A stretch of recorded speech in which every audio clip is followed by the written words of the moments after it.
1800년대 중반 미국 서부에 금광이 발견이 돼요. 그래서 사람들이 그 금을 엘도라도라고 하죠. 그 금을 찾아서 골드러시가 일어납니다. 너도 나도 금을 찾아서 금맥을 발견하면 완전 인생 역전된다. 그래서 골드러시, 아메리칸 드림 그러면서 다 미국으로 몰려갔어요. 서부로 몰려갔어요. 그때 천막을 만드는 사업을 하던 사업가가 한 사람이 있었습니다. 사람들이 서부로 몰려오면 그때 당시는 뭐 집을 따로 지을 수 없으니까 천막에 잠시 거주해야 될 테니까 천막을 팔아야 되겠다. 그래서 천막을 만드는 두껍고 질긴 천을 잔뜩 주문해 놓았습니다. 근데 이게 웬일입니까? 천막이 안 팔리는 거예요. 천막 천은 잔뜩 주문해서 재고가 이만큼 쌓였는데 판매가 되지 않으니까 부도나기 직전에 몰리게 된 거예요. 어떻게 하면 좋을까? 왜 이 천막이 안 팔리는 걸까? 어떻게 하면 천막을 팔 수 있을까? 밤잠을 못 자면서 고민을 했겠죠. 그러다가 어느 날 가만히 보니까 광산에서 일하는 근로자들이 광산 일이 힘들잖아요. 그러다 보니까 그 근로자들의 옷이 금방 찢어지는 거예요. 이 천막 만드는 천으로 옷을 만들어서 팔면 되겠다. 그래서 그 두껍고 질긴 천으로 작업복을 만들어서 사람들에게 팔기 시작했습니다. 절대로 찢어지지 않는 작업복이 된 거죠. 대박이 났습니다. 여러분, 그렇게 리바이스 청바지가 시작된 거예요. 그게 리바이스 청바지의 시초가 된 겁니다. 왜 천막이 안 팔릴까? 어떻게 하면 천막을 팔 수 있을까? 라고 하는 질문에만 머물러 있었더라면 아무 일도 일어나지 않는 거죠. 질문이 바뀌어야 답이 찾아지는 거예요. 우리 인생의 질문이 바뀌어야 우리 인생의 길이 열립니다. 질문이 바뀌어야 해요. 오늘 본문에 보면 우리 인생에 정말로 중요하게 던져야 하는 질문이 하나 나오고 별로 그렇게 그 질문에 천착하지 않아도 될 법한 그런 질문이 나옵니다. 반드시 집착해서 붙들어야 되는 질문과 그다지 거기에 매달리지 않아도 될 만한 질문, 그게 하나씩 나오는데 여러분, 그게 어떤 건지 같이 한번 본문으로 들어가서 묵상해 보는 시간이 되면 좋겠어요. 마태복음 23장은 말씀드린 것처럼 바리새인과 서기관들을 향한 신랄한 책망의 말씀이지요. 저주가 있을 것이다, 너희 위선자들이여. 저주가 임할 것이다, 너희 위선자들이여. 주님은 이 말을 7번이나 반복하셨어요.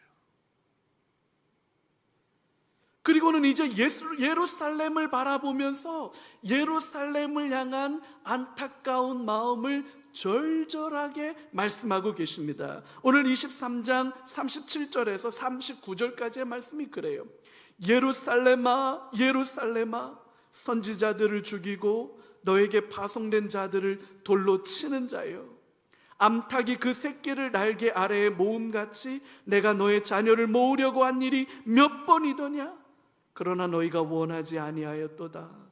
보라, 너희 집이 황폐하여 버려진 바 되리라. 내가 너희에게 이르노니 이제부터 너희는 찬송하리로다. 주의 이름으로 오시는 이여 할 때까지 나를 보지 못하리라 하시니라. 다시는 나를 볼 수 없다는 겁니다.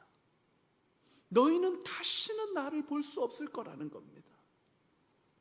여러분, 이게 얼마나 무서운 말씀입니까?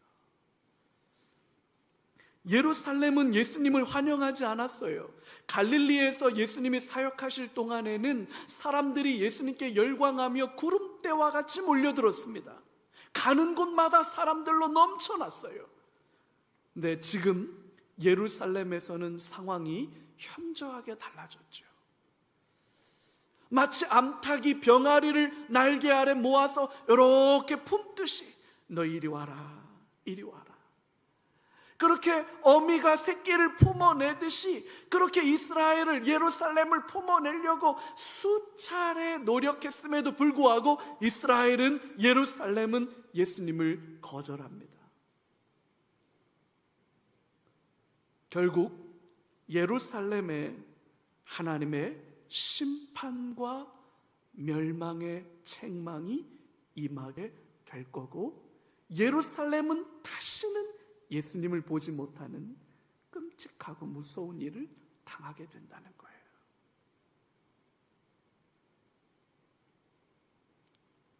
이 안타까운 말씀을 하시고 예수님이 성전에서 나오셨습니다. 성전에서 나오면서 제자들이 예수님께 그 성전의 아름다움과 그 웅장함과 영광스러움을 자랑하고 싶었나 봐요. 그래서 예수님에게 성전에 대해서 말하기 시작합니다. 예수님 좀 멋지지 않습니까? 여러분 좀, 아이고 예수님 저거 와 멋있지 않습니까? 제가 노트르담 성당 앞에 갔을 때 우와, 그 안에 들어가면 또 우와, 웨스트민스터 체프를 가면 우와, 파밀리의 성당을 봐도 우와, 얼마나 멋져요. 근데 예수님이 뜻밖에도 굉장히 무서운 말씀을 하십니다. 그 성전을 자랑하고 싶어서 예수님에게 그 성전에 대해서 말했던 사람들에게 예수님은 전혀 다른 말씀을 하시는 거예요. 그게 24장이죠. 24장 1절에 보면 제자들이 그렇게 성전에 대해서 이야기하고 2절에 가보니까 너희가 이 모든 것을 보지 못하느냐? 내가 진실로 너희에게 이르노니 돌 하나도 돌 위에 남지 않고 다 무너뜨러지리라.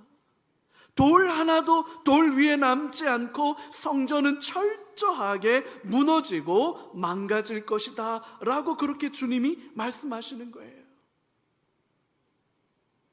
방금 전에 예수님이 뭐라고 말씀하셨습니까? 이제 예루살렘은 다시는 예수님을 보지 못할 거다, 그렇게 무서운 말씀을 하셨는데 제자들은 그 말이 무슨 뜻인지 못 알아들었습니다.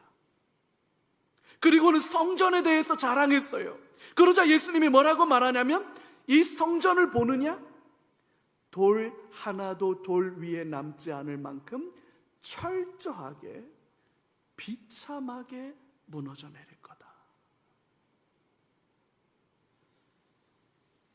여러분, 이게 얼마나 무서운 말이에요.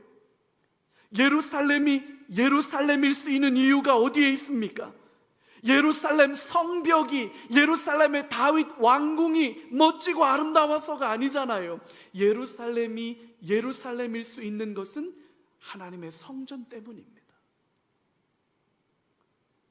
하나님의 성전이 뭡니까? 하나님의 임재를 상징하는 공간이에요.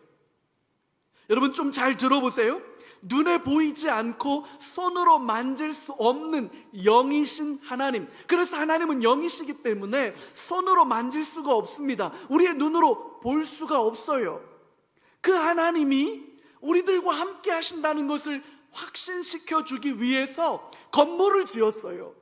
눈에 보이는 건물이지요. 만질 수 있는 건물이지요. 그 건물 안으로 들어갈 수 있지요. 그곳에 하나님이 임재해 계신다고 약속해 주셔서 성전을 만드신 거예요.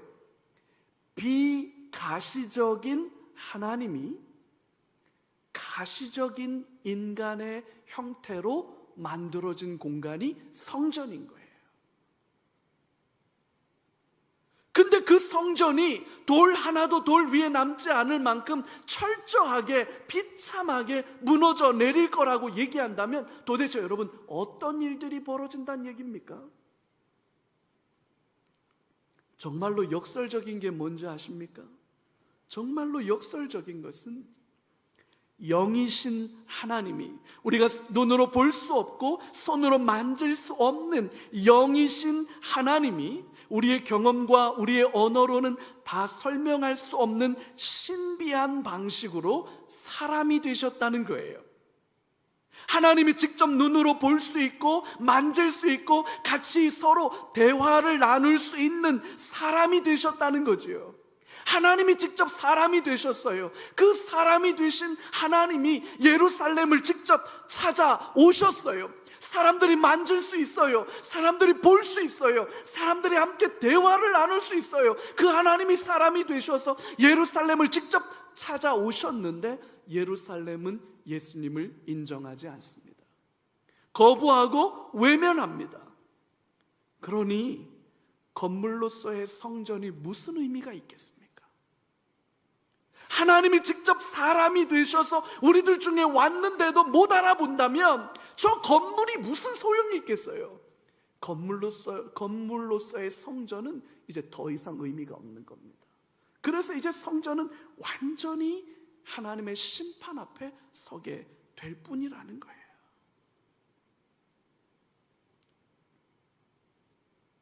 이런 끔찍하고 무서운 일이 어느 때 이런 일이 일어나겠습니까?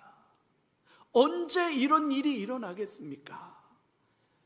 유대인들은 예루살렘 성전이 이렇게 붕괴되는 일은 세상 끝날, 지구가 멸망하는 날에나 있을 법한 일이라고 생각을 했어요. 이거는 세상 종말에나 있을 일이다. 그래서 예수님께 조용히 와서 여쭤봅니다. 오늘 본문 3절이에요. 여러분 3절 같이 한번 함께 읽을까요? 예수께서 감람산 위에 앉으셨을 때에 제자들이 조용히 와서 이르되 우리에게 이르소서 어느 때에 이런 일이 있겠사오며 또 주의 임하심과 세상 끝에는 무슨 징조가 있사오리까? 질문이 나왔죠.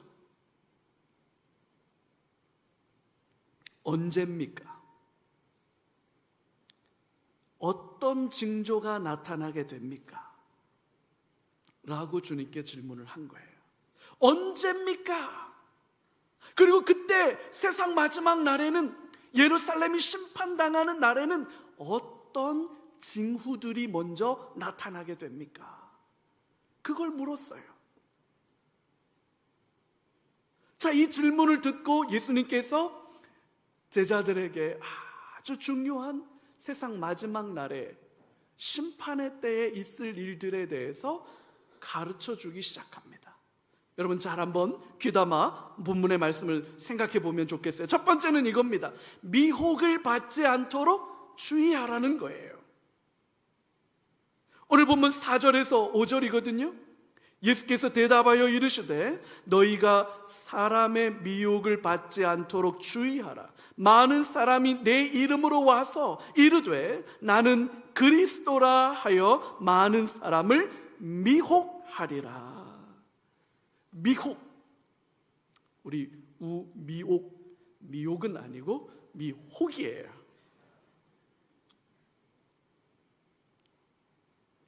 이 미혹이라는 말은 거짓말, 속임수라는 의미지요. 작정하고 속이는 사람들이 있을 거라는 거예요. 교묘하게 지어낸 말로 바르고 온전한 진리에서 떠나서 엉뚱한 길을 가게 만드는 사람들이 있을 거라는 거예요. 거짓 선지자들이지요. 광명을 가장한 천사들이지요. 스스로를 그리스도라고 말하고 진리를 안다고 주장하게 될 겁니다. 그들에게 속지 말아야 한다. 미혹되지 말아야 한다. 우리 주님 그렇게 말씀하고 계시는 거예요. 선지자들이 나타날 겁니다. 그리스도라고 주장하는 사람들이 나타날 겁니다. 내가 진리를 안다고 떠드는 사람들이 나타날 겁니다. 여러분 정말로 제가 진지하게 부탁드립니다. 제발 유튜브에서 엉뚱한 이야기 듣지 마세요.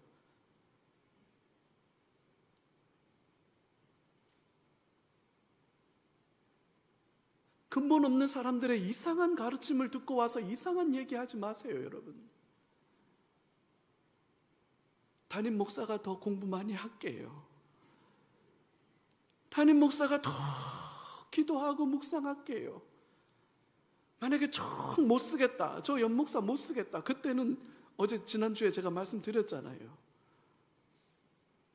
그러기 전에는 여러분 엉뚱한데 기웃거리지 마세요.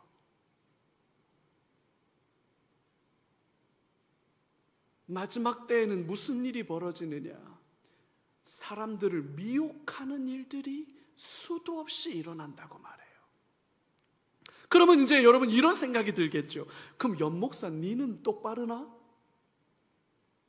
그죠? 여러분 바른 말씀 사역자와 우리를 어두움으로 엉뚱한 길로 인도하는 잘못된 거짓 선지자들, 그리스도라고 주장하는, 진리를 안다고 주장하는 사람들과 바른 말씀 사역자를 도대체 뭘로 구분하면 좋겠습니까? 그 구분하는 기준이 뭘까요? 제가 여름이 되면 슬픈 일이 있어요. 장마철만 되면 제가 참 안타까운 게 뭐냐면 장마철에는 과일이 맛이 없어요. 여러분, 이 과일이 맛이 없는 이 장마철에도 맛있는 수박 쏙쏙 잘 고르시는 고수 권사님들이 계시지요. 그래서 이분들이 이렇게 말해요. 맛있는 수박 고르는 방법 두들겨 봐라. 그래서 수박 살 때마다 두들겨 보죠. 통통통 소리가 나기도 하고 턱턱턱 소리가 나기도 하는데 저는 모르겠어요. 요렇게 두들겨도 요 소리 나고 저렇게 두들기면 저 소리 나고, 그래서 도대체 어떤 놈이 맛있는 놈인지 모르겠어요. 꼭지를 보면 안 돼요. 꼭지를 보지요. 근데 다 새파랗고 멀쩡해요. 줄기에 까만 줄이 선명하면 맛있대요. 제 눈엔 다 선명해 보여요. 배꼽이 조만하면 맛있대요. 그래서 뒤집어서 배꼽 봐요. 배꼽이 다 조그만해요. 어떤 놈이 맛있는 놈인지 알 수가 없어요. 여러분, 수박 하나도 못 골라요. 우리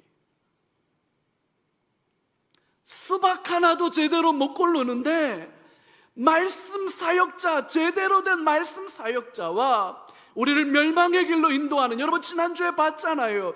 저주가 있을 것이다 너희 위선자들이여.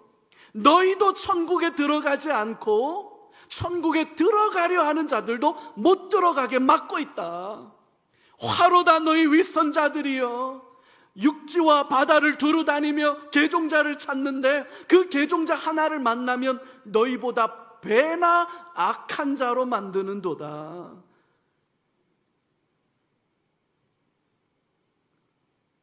여러분, 도대체 어떻게 구분하면 될까요? 바른 말씀 사역자와 우리를 미혹으로 빠지게 만드는, 엉뚱한 길 가게 만드는 그 잘못된 거짓 선지자들을 구분하는 길이 뭘까요? 중요한 건 마지막 때에, 세상 종말의 때로 갈수록 세상은 흔들립니다. 거짓이 진짜인 것처럼 훨씬 더 설득력을 갖게 됩니다. 그게 주님이 첫 번째로 하신 경고의 말씀이라는 걸 염두에 두셔야 돼요. 두 번째는 이상한 일이 일어나도 두려워하지 말라는 거예요.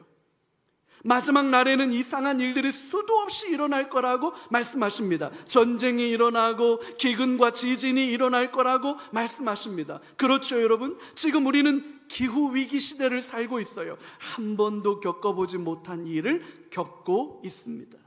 이건 뉴스만 켜면, 신문만 열면 하도 많이 나오는 얘기니까 제가 더 이상 말씀드리지 않겠습니다. 죽고 죽이는 전쟁이 여러분 얼마나 많이 일어납니까? 지금도 수많은 곳에서 전쟁이 벌어지고 있어요. 유엔이 있으면 뭐합니까? 안전보장이사회가 있으면 뭐합니까? 전쟁을 막지 못합니다.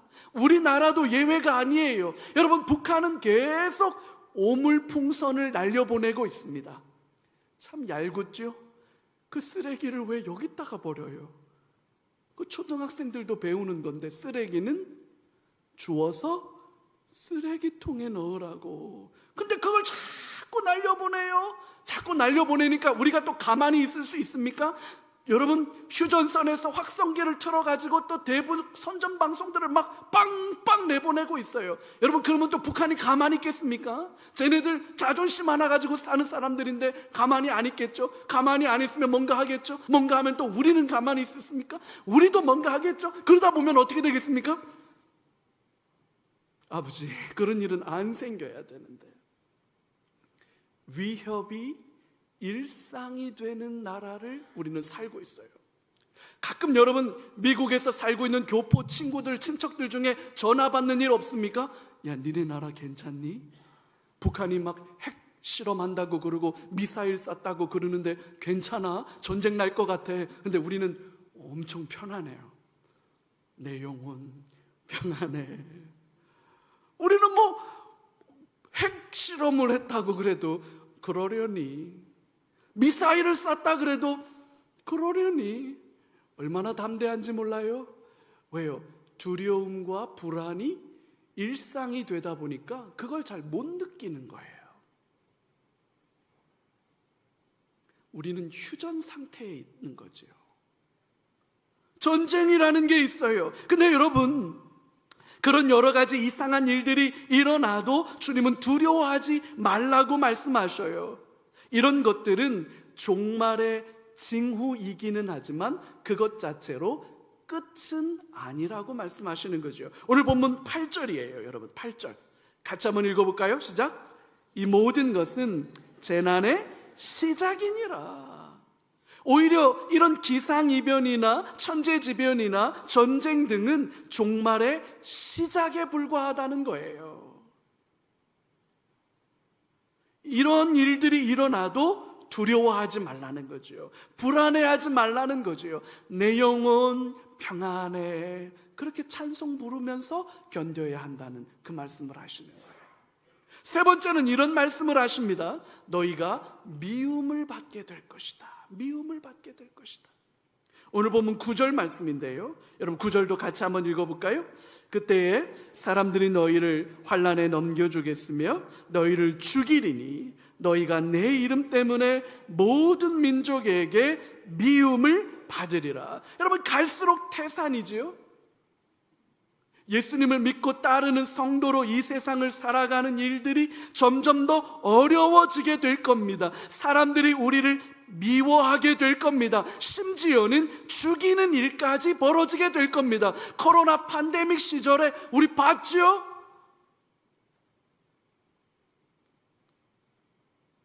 참 조심스러운 말입니다만 조직적으로 교회를 핍박했어요. 마치 교회가 코로나 바이러스를 확산시키는 주범이라도 된 것처럼 그렇게 몰아갔지요. 몰아갔다고 표현하는 게 맞을 거예요. 그리고 그 모든 화살을 교회가 짊어지도록 그렇게 만들었어요. 세상이 교회를 미워하는 일들, 이건 단지 종교가 다른 이슬람 세계나 혹은 종교를 인정하지 않는 공산주의 국가체제를 가진 나라들에서만 일어나는 일도 아닙니다. 이거는 광범위하게 보편적으로 일어나는 일인데 심지어는 성도들끼리도 서로를 미워하게 될 거다라고 본문은 말해요. 여러분, 누군가로부터 미움을 받고 사는 건 참 힘든 일이에요.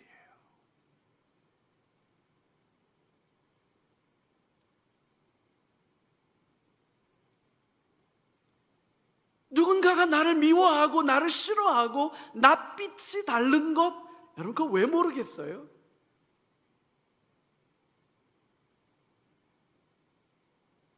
그렇게 예수를 믿고 예수를 따라간다는 이유만으로 미움을 받고 박해를 받고 어려운 일을 당하고 심지어는 목숨이 위태로워질 수도 있는 상황에 내몰리게 된다면 여러분, 믿음 지키는 게 쉽겠습니까?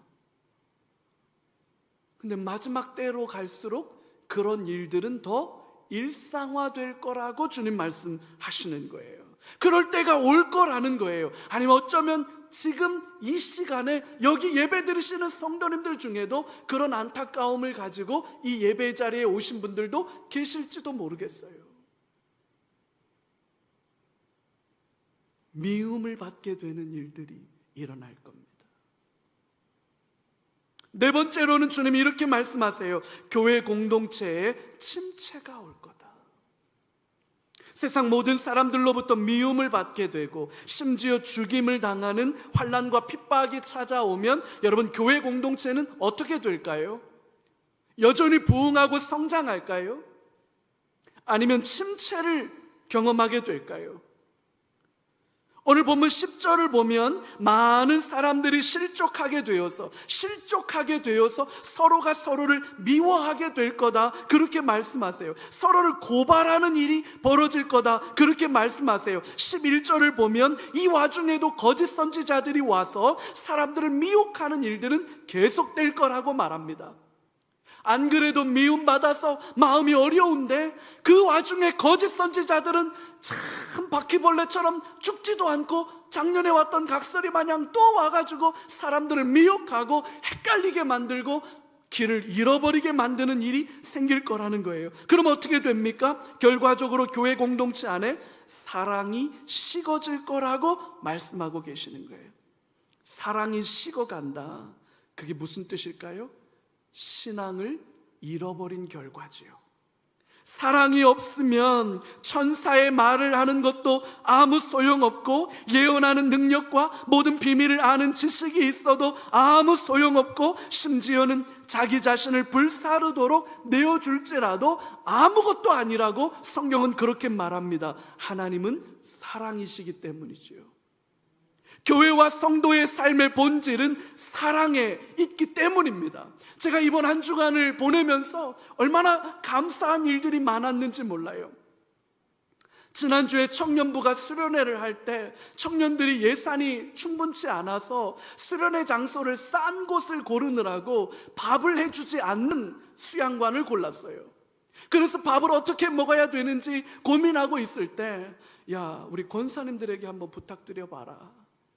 근데 여러분, 2박 3일을 시간을 내서 거기 가서 청년들 밥 해주는 게 여러분 쉬운 일이겠습니까? 근데 몇 분이 그 일에 헌신하셨어요. 아침부터 저녁까지 청년들 뭐라도 해서 먹이려고 옥수수도 삶고 감자도 삶아주고 남은 음식으로 이렇게 저렇게 해서 아이들 먹이려고 하는 거, 사랑이죠. 그거 사랑이죠. 이번 주간에 우리 중고등부가 수련회를 했어요. 우리 유초등부가 성경학교를 했어요. 제가 중고등부 격려한다고 가평까지 갔다가 얼굴도 못 보고 돌아오면서 제가 그런 마음 했어요. 2박 3일 동안 휴가를 내서 이 여름에 휴가를 여행 가는데 쓰지 않고 중고등부 수련회 간다고 여기에다 써서 아이들에게 은혜 받게 하려고, 아이들 어떻게 해도 주님 만나게 하려고 그렇게 섬기고 헌신한다면 여러분, 그게 사랑이지요. 유초등부가 성경학교를 했어요. 유초등부 성경학교 금요일날 저녁에 여기서 자는데, 아이고 이 꼬맹이 녀석들이 여기서 잔다고 흥분해가지고 잠을 안 자요. 그냥 막 돌아댕겨요. 근데 그 밤새도록 이놈들 못 도망가게 다치는 일 없게 지키고 섰는 사람들이 있어요. 여러분, 그거 월급 줘서 하는 거 아니에요. 사랑하니까 하는 거예요. 어제 성경학교 한다고 아이들 점심을 식사한다고 그래서 제가 5층 만나올에 올라가 봤더니 만나올 식당 안에 봉사하시는 분들이 그득해요. 너도 나도 고무장갑 끼고 설거지하고 음식 만들고 음식 나누어 주는데 제가 얼마나 감사했는지 몰라요. 사랑이죠. 사랑이 있으니까 이렇게 하는 거지요. 그래서 제가 우리 교회는 참 감사한 교회다. 아직까지 우리 안에는 사랑이 있구나. 제가 얼마나 고마웠는지 몰라요. 근데 여러분, 이 사랑이 식어지는 일들이 일어날 거예요. 사람들의 마음이 강팍해질 거예요. 미혹되어서 엉뚱한 진리를 따라가는 사람들이 생겨날 거예요. 그러면 공동체가 붕괴되지요. 침체와 쇠락의 길을 가게 되지요. 믿음을 지키며 살아가는 사람들은 점점 희귀해지겠지요. 그게 마지막 때의 모습일 거예요. 미혹되는 일들이 생길 겁니다. 사람들로부터 미움받는 일들이 생길 겁니다. 사랑은 식어지고 공동체는 식어질 겁니다. 어떻게 하면 좋을까요? 어떻게 하면 좋을까요? 이제 우리는 우리가 가진 본질적 질문을 바꾸어야 합니다. 우리의 질문을 바꿔야 해요. 종말의 때를 어떻게 살아야 합니까? 라고 질문을 바꿔야 해요. 언제입니까? 징조가 뭡니까? 이렇게 질문하는 건 그저 호기심일 뿐이에요. 그런 일이 언제 일어날 겁니까? 징조가 뭡니까? 여러분, 한국 교회가 종말론에, 잘못된 종말론에 빠진 이유가 뭡니까? 한국 교회 종말론 이야기하는 사람들은 100이면 100 다 뭐 얘기합니까? 언제입니까? 거기에 집착해요. 징조가 뭡니까? 거기에 집착해요. 그래서 뭐 베리칩을 받느니 마느니 여러분, 그런 거에 현혹되지 마요. 언제입니까? 우리 주님은 그 말에 대답해 주시지 않았어요. 징조가 뭡니까? 그 말에 징조가 이런 것들이 있을 거라고 말씀해 주셨지만 그건 단지 시작일 뿐이라고 말씀하셨어요. 언제입니까? 징조가 뭡니까? 쓸데없는 호기심보다 더 중요한 것이 있어요. 훨씬 더 본질적인 것이 있어요. 여러분, 그걸 붙잡아야 되는데 정말로 중요한 거 그게 뭐냐? 13절과 14절에 주님 말씀하셨습니다. 같이 읽어요. 우리 큰 목소리로 같이 한번 읽겠습니다. 시작.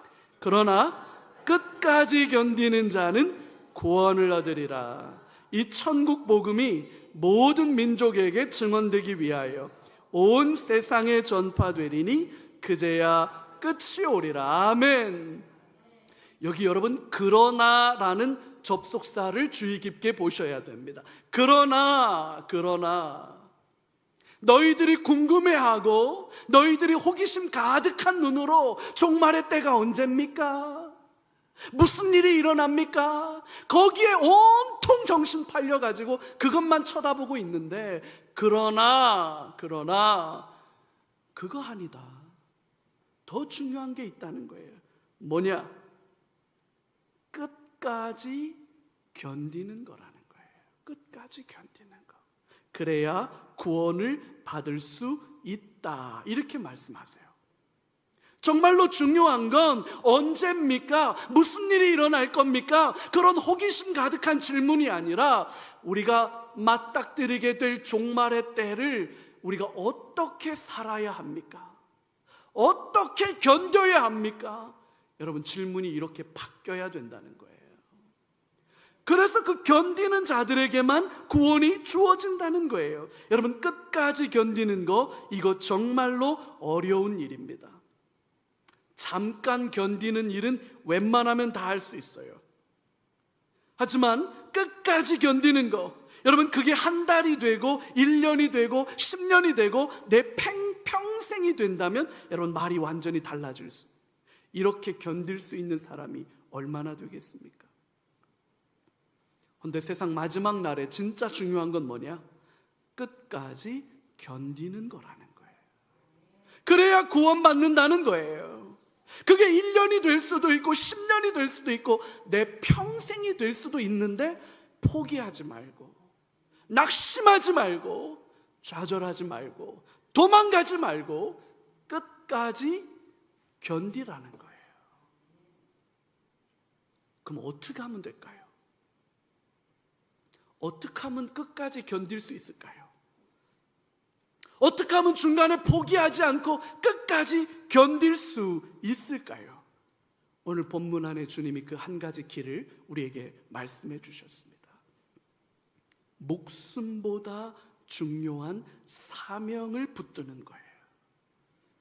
오늘 14절에 이 천국 복음이 모든 민족에게 증언되기 위하여 온 세상에 전파되리니 그제야 끝이 오리라. 할렐루야. 여러분, 참고 견디는 게 너무 버거워요? 10년이 되고 평생이 되니까 너무 힘들어요? 단축됐으면 좋겠어요? 그날이 좀 더 짧아졌으면 좋겠습니까? 그러면 이 천국 복음이 땅끝으로 전파되는 일들에 우리는 헌신해야 해요. 그래야 끝이 오기 때문이죠. 나의 달려갈 길과 주 예수께 받은 사명, 곧 이 은혜의 복음을 증언하는 일을 마치려 하면은 나의 생명조차도 조금 더 귀하게 여기지 않는다. 이게 사도 바울이 밀레도에서 에베소 교회 장로들과 리더들을 초청해서 마지막 작별 인사를 하면서 했던 말이에요. 나의 달려갈 길과 주 예수께 받은 사명, 이 은혜의 복음을 증언하는 일을 마치려 하면은 나는 내 생명조차도 귀하게 여기지 않는다. 목숨보다 귀한 사명이 있다. 여러분, 바울은 그걸 붙들었기 때문에 끝까지 간 거예요.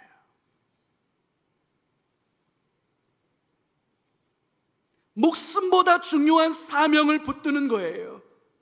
여러분, 우리 다음 세대를 위해서 우리 자녀들에게 이 믿음이 전달되기를 원하는 그 한 가지 마음이 있으니까 우리 교사들이 성경학교에서 수련회에서 그렇게 헌신하는 거 아닙니까? 여러분, 그거 돈 주어서 할 수 있어요? 여러분, 그거 억지로 의무감 때문에 할 수 있어요? 안 되는 거예요. 땅끝에서 선교사로 살아가는 여러분, 지금 우리 청년들 태국에 지금 단기 선교 가서 아이들 데리고 그 교회, 그 금성 다민족 교회 아이들 데리고 여름 캠프 하거든요. 여러분, 놀랍게도 그 교회는 지금까지 그 교회 처음으로 캠프 해보는 거예요. 그 교회가 아이들 대상으로 한 번도 성경학교를 해본 적이 없는 교회에 여러분, 우리 교회 청년들이 가서 지금 여름 성경학교 해주고 있는 거예요. 목숨보다 귀한 사명이 있는 거예요. 우리 교회 때문에 여러분, 일본의 토메 국제교회가 새롭게 개척되는 줄로 믿으시기 바랍니다. 예루살렘 교회가 안디옥 교회를 낳았듯이 새로운 교회가 새롭게 일어나는 줄로 여러분 믿으시기 바랍니다. 목숨보다 귀한 사명이 있는 거예요. 그것 붙들고 가야 포기하지 않는 거예요. 또 한 가지, 오늘 본문에는 없지만 다른 본문에 있는 약속의 말씀을 한 가지만 나누고 설교를 마무리하려고 합니다. 히브리서 12장 1절에서부터 3절까지에 이렇게 우리에게 권면해요. 우리에게 구름같이 허다한 증인들이 있다. 그래서 모든 무거운 것과 얽매이기 쉬운 죄를 벗어버리고 인내로서 우리 앞에 당한 경주를 끝까지 포기하지 않고 낙심하지 않고 끝까지 달려가기 위해서 어떻게 해야 되느냐? 믿음의 주요 온전하게 하신 이인 예수를 바라보자. 예수를 바라보자는 겁니다. 그분은 그 앞에 있는 기쁨을 위하여 십자가를 참으사 부끄러움을 개의치 아니하시더니 하나님 보좌 우편에 앉으셨느니라. 너희가 피곤하여 낙심하지 않기 위하여 죄인들이 이같이 자기에게 거역한 일을 참으신 예수를 생각하라. 여러분, 끝까지 견딜 수 있는 비결이 어디 있습니까? 포기하지 않을 수 있는 이유가 어디에 있습니까? 예수를 바라보는 거예요. 십자가를 바라보는 거예요. 예수를 생각하는 거예요. 부끄러움을 참고 견디고 버티셨던 예수를 바라보고 예수를 생각하는 거예요. 그 주님의 십자가를 가슴에 품는 거예요. 그래야 우리는 끝까지 견딜 수 있어요.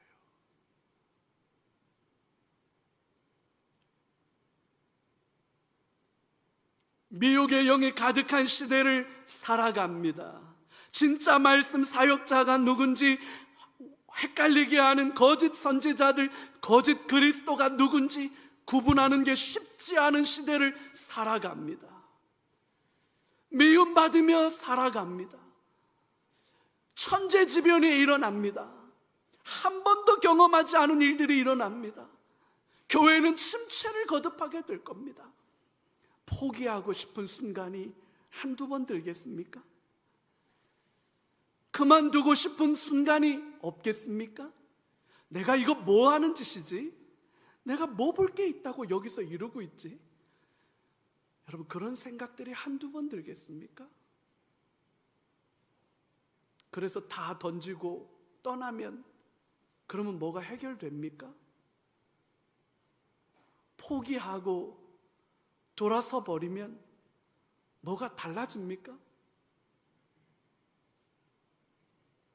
주 안에 사랑하는 성도 여러분, 끝까지 견디는 여러분 되시기를 주의 이름으로 축복합니다.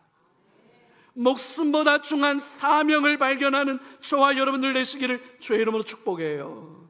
예수를 바라보고 예수를 생각하고 십자가를 묵상하는 저와 여러분들 다 되시기를 주의 이름으로 축복합니다. 그래서 주님 앞에 끝까지 가는 이 믿음의 성도들 다 되시기를 바라요.